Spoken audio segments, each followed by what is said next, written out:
Welcome, all my fellow Washington brethren and sister. I am your man and resident Washington football team fan, Lou. Thank you for joining me here on the Washington Football Report. So, day one of OTAs took place. Washington had about 86 players out of the 90 present. Not a big deal. To me, it's great that they're there. It's voluntary, so you don't have to be there. Obviously, the most notable names that weren't in attendance were Montez Sweat and Chase Young. I don't care, and neither should you. But if you do, knock yourself out. Steven Sims Jr. apparently wasn't there either. Don't know the reasoning behind that. Who cares? At the end of the day, I don't think he's going to make the roster. I don't think most of you think he's going to make the roster. I'm not counting anybody out, but I think he has a long uphill climb if he wants to make this roster. That said, I'm going to get into some of the particulars from day one of OTAs. Look, let me start by saying this. Don't go overboard with anything you hear, anything you see, anything you read. Nothing from OTAs, okay? Don't go off of the deep end with any of this intel, okay?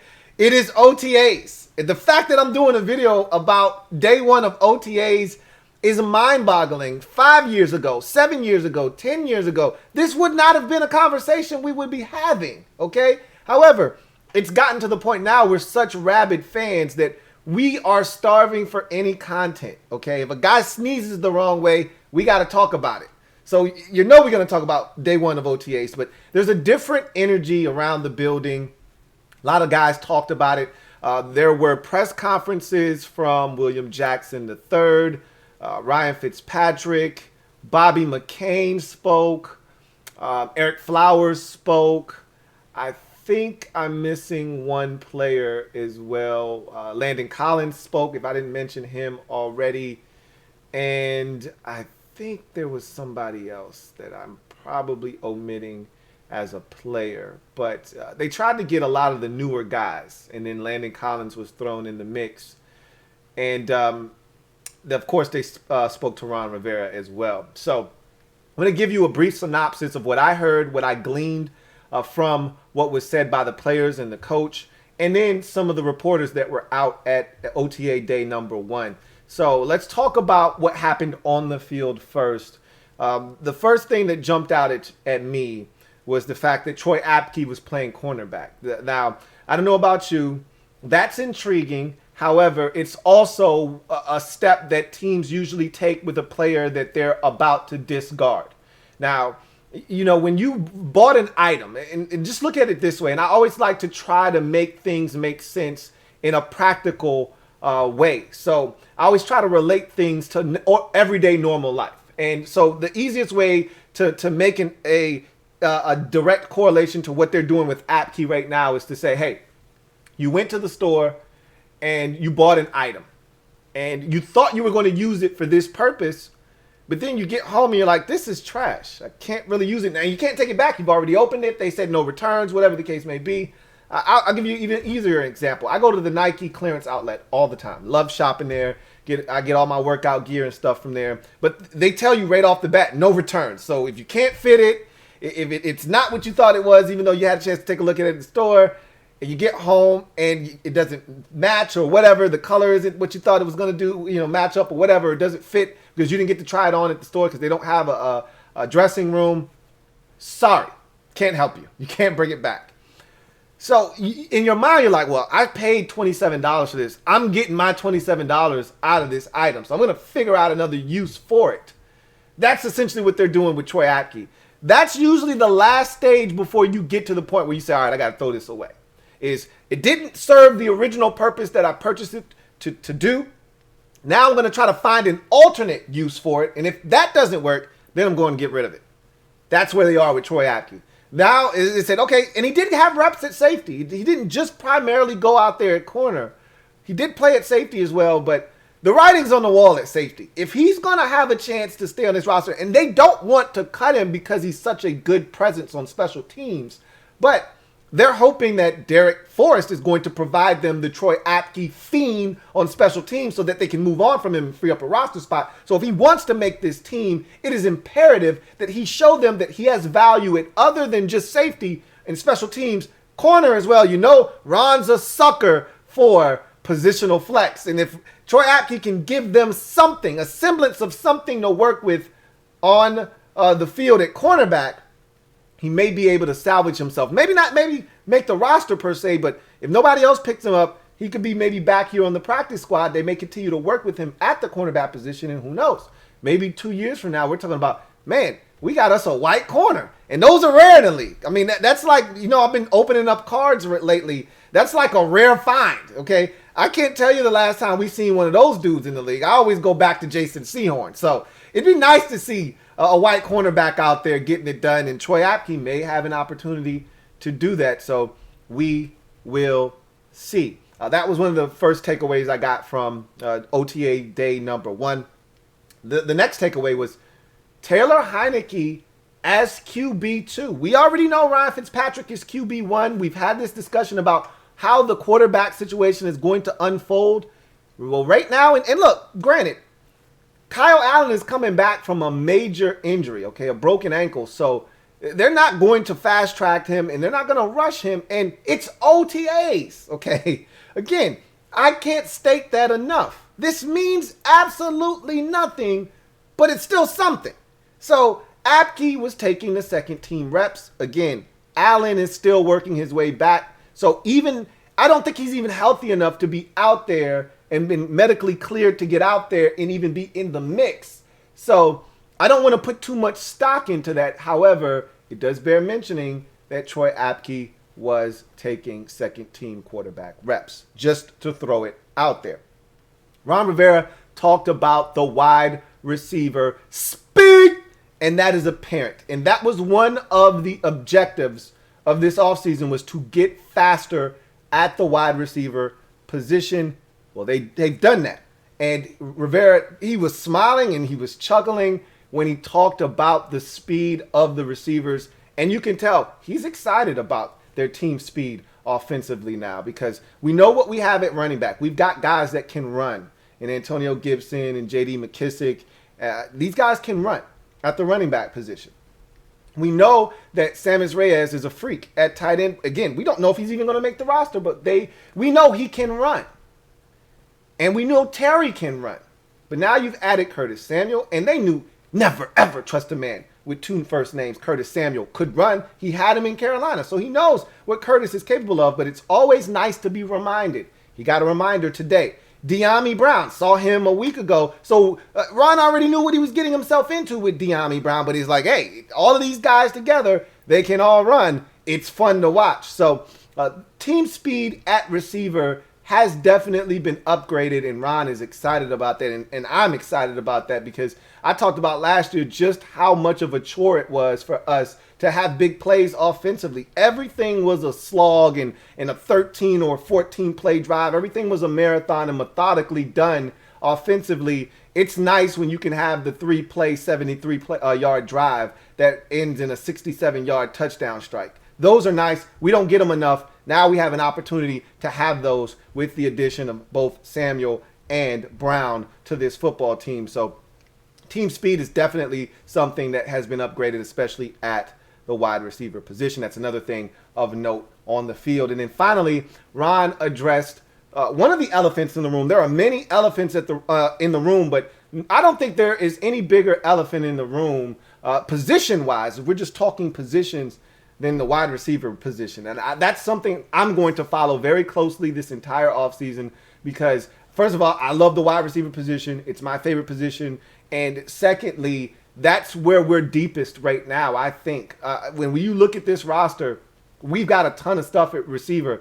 We've still got to sort out where everybody fits into this program in the grand scheme of things, as we try to decipher who fits where and how they are going to be able to help this team moving forward. But I've already said, I think there are 5 guys that are guarantees to make this team. Some of you say it's 4. That's fine. We can agree to disagree there. But at the end of the day, he talked about 2 of our bigger bodied receivers, and Kelvin Harmon and AGG, both returning from injury. And he said both of those guys look good, but he was a little bit more effusive in his praise of Kelvin Harman. And this is not the first time he's gone out of his way to praise Kelvin Harman. He talked about Harmon looking good, and he's a big guy, and he made a great catch on the sidelines during one of their periods. And he did circle back and said, yeah, AGG is a big guy, and there's always a roster spot for a guy with his skill set and his size and physicality. So it's going to be interesting to see how all of this stuff shakes out. And he also said about Kelvin Harmon, yeah, we missed him last season. So again, I don't want to put too much stock into what was said after day one of OTAs, but Kelvin Harmon is definitely in the mix, and that's going to be one hell of a competition to watch this off season. But sticking with the theme of the roster before we get to what was said in some of these pressers, I want to go over a few guys on the roster and how they're listed. This was something I actually meant to do on Thursday night on Washington Football Report Live that I omitted. So I want to go back and double back and get this done real quick.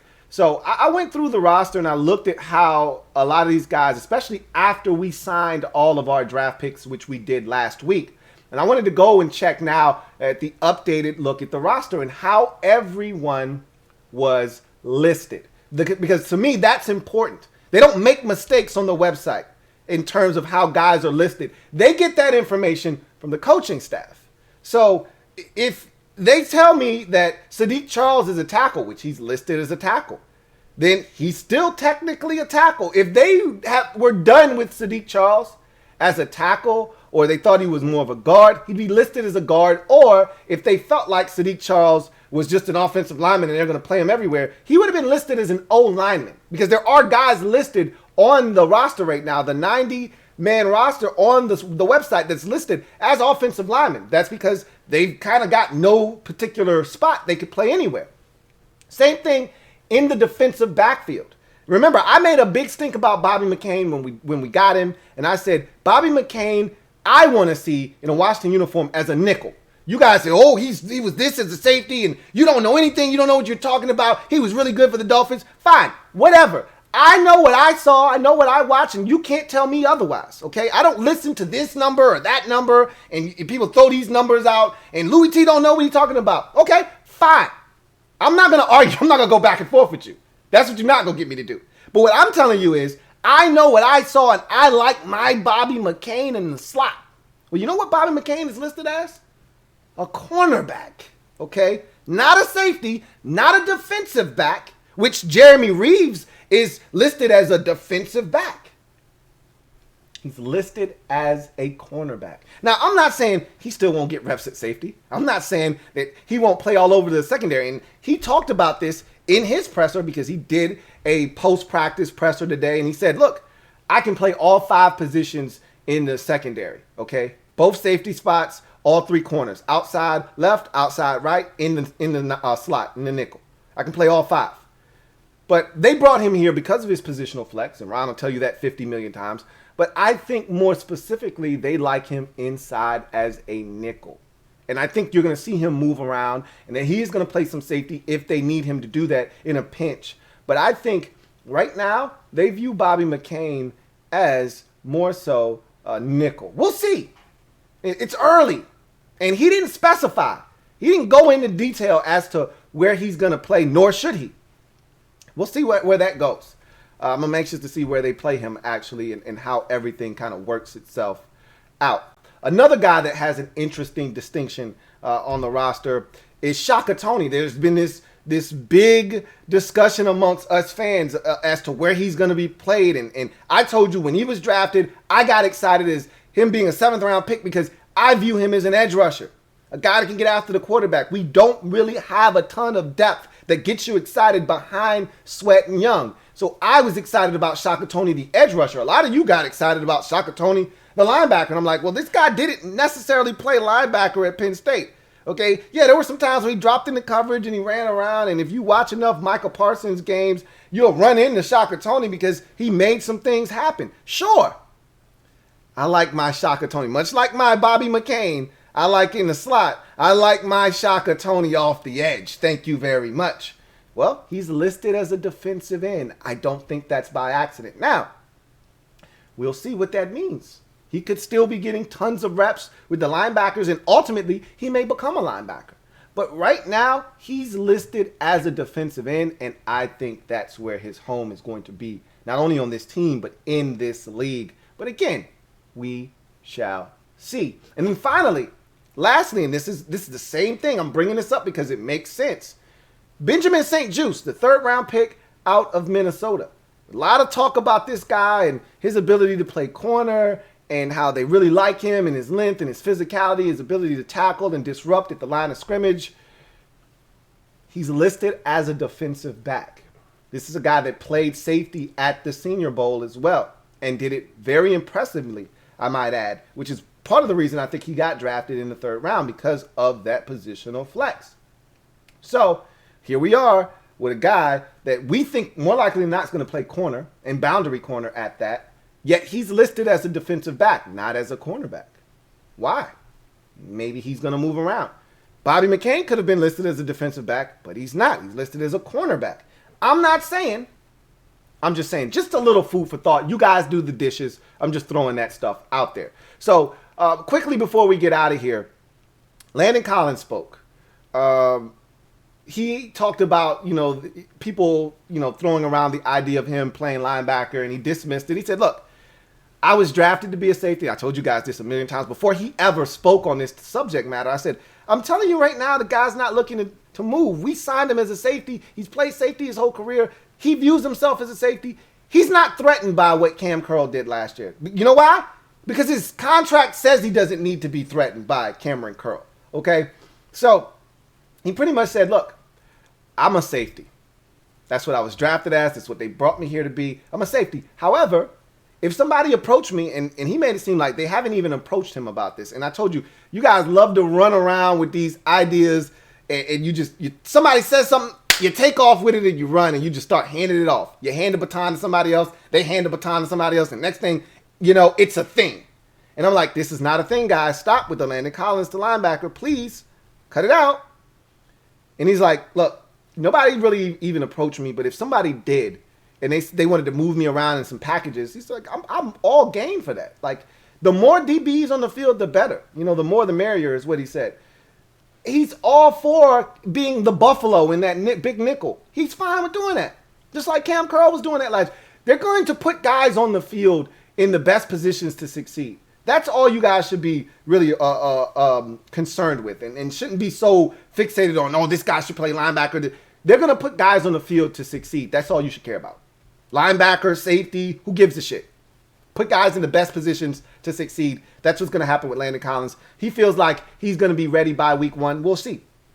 Coming off of a major Achilles injury, those things take time. We'll see where he ends up and how he plays. But he said he was excited about the success for Cameron Curl last year, and there's enough space on the field for all of those guys to play. And he's like, I'm a veteran. I'm getting up there in age. These young guys have to learn because if somebody goes down, the next guy's got to be able to step in, and they can't be a drop-off. He said all the right things.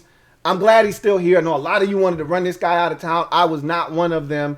No, he wasn't playing his best ball, but I thought he was starting to play some good ball when he got injured. And the beauty of it is he got to watch this defense. And I thought he was trying to do too much because he felt like with the contract that he signed, he needed to step up and be the alpha because we didn't have a lot of stuff when he first got here. So he was the guy that everybody was looking to make plays. And so he was trying to step out of his body to make plays that he just needed to stay in his body and inside the confines of this defense and just be where he was supposed to be to make plays. I think after having a chance to step back, watch this defense play, and watch guys just do what they were coached to do, I think he realized now we got dogs. They hunt.